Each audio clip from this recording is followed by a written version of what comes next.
kalian mikir nggak sih penuntut umum itu apa dan kerjanya ngapain aja? Yuk simak penjelasan dari kami. Kak, izin bertanya, penuntut umum itu apaan sih? Penuntut umum itu adalah jaksa yang diberi wewenang oleh undang-undang untuk melaksanakan tindak pidana di pengadilan. Nah, tanpa penuntut umum, maka tindak pidana di Indonesia itu pengadilannya itu pasti akan kacau dan tidak berjalan dengan baik dan benar. Maka dari itu, kita harus memahami wewenangnya dan fungsi dan perannya penuntut umum itu. Sekian, terima kasih. Boleh. Oke, makasih Kak. Ya, sama-sama. Ya, jadi selanjutnya kita masuk dalam dasar hukum penuntut umum. Jadi dasar hukum penuntut umum ada dua. Yang pertama, Undang-Undang Nomor 8 Tahun 1981 tentang KUHP, dan yang kedua, Undang-Undang Nomor 6 Tahun 2004. Nah, kedua undang-undang ini diperbarui menjadi satu, yaitu Undang-Undang Nomor 11 Tahun 2021. Jadi, kedua undang-undang ini merupakan pedoman bagi jaksa dalam melaksanakan tugasnya secara profesional dan secara hukum. Penuntut umum berada di bawah Kejaksaan Republik Indonesia. Secara struktural, jaksa merupakan bagian dari eksekutif. Namun dalam proses peradilan, penuntut umum memiliki fungsi yudisial. Artinya jaksa bertugas mewakili negara untuk menuntut pelaku tindak pidana di pengadilan demi kepentingan keadilan dan ketertiban umum. Baik, selanjutnya fungsi utama penuntut umum adalah melakukan penuntutan terhadap pelaku tindak pidana. Selain itu, penuntut umum juga berfungsi menegakkan hukum, mencari kebenaran material, dan memastikan bahwa setiap perkara pidana disidangkan secara adil dan transparansi. Dengan kata lain, penuntut umum adalah pengawal keadilan di persidangan. Tugas penuntut umum cukup banyak, antara lain yang pertama, menerima dan memeriksa berkas perkara dari penyidik. Yang kedua, menyusun surat dakwaan. Yang ketiga,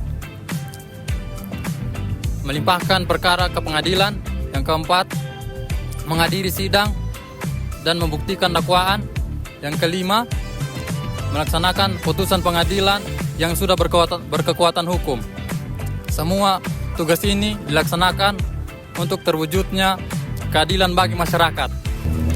Berdasarkan pasal 14 KUHP, penuntut umum memiliki beberapa wewenang penting, diantaranya melakukan penuntutan terhadap pelaku tindak pidana, yang kedua melaksanakan penetapan hakim, yang ketiga mengawasi pelaksanaan pidana, dan yang terakhir melakukan tindakan lain dalam penuntutan sesuai dengan yang tertera dalam undang-undang. Dengan wewenang ini, penuntut umum menjadi ujung tombak penegakan hukum pidana di Indonesia. Oke, baik. Jadi saya akan menjelaskan tentang pra penuntutan.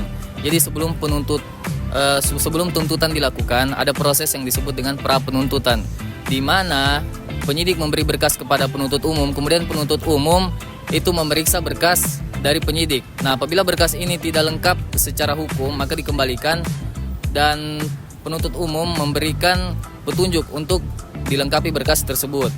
Nah, sebagaimana ini sudah diatur di dalam pasal 110 KUHP.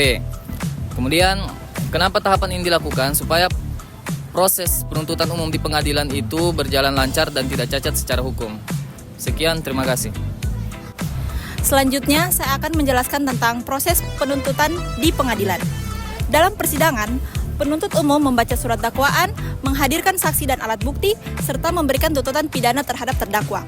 Tujuannya bukan hanya menghukum pelaku, tetapi juga menegakkan keadilan bagi para korban dan juga masyarakat. Oleh karena itu, penuntut umum harus bekerja objektif dan profesional selama proses pengadilan berlangsung.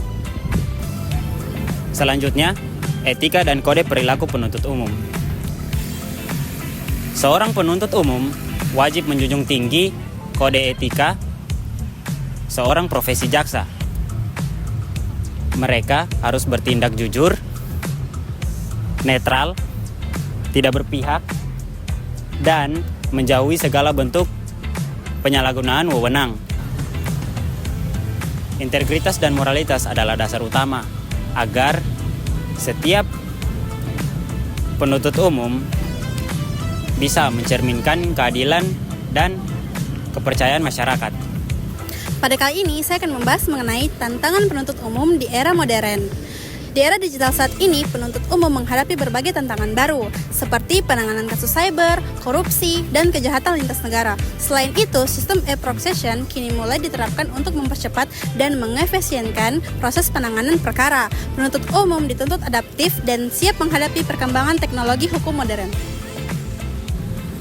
Kesimpulan, dari semua penjelasan tadi, kita bisa melihat bahwa penuntut umum memiliki peran besar dalam menjaga keadilan dan ketertiban hukum di Indonesia. Tugas mereka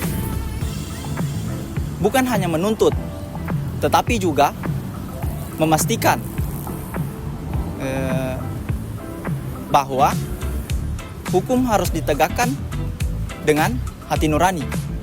Oleh karena itu, mari kita dukung kinerja penuntut umum yang profesional, jujur, dan berintegritas demi terwujudnya hukum yang adil di Indonesia. Sekian, terima kasih. Sekian video penjelasan edukasi dari kelompok 4 mengenai penuntut umum dan wewenangnya. Wassalamualaikum warahmatullahi wabarakatuh. Terima kasih.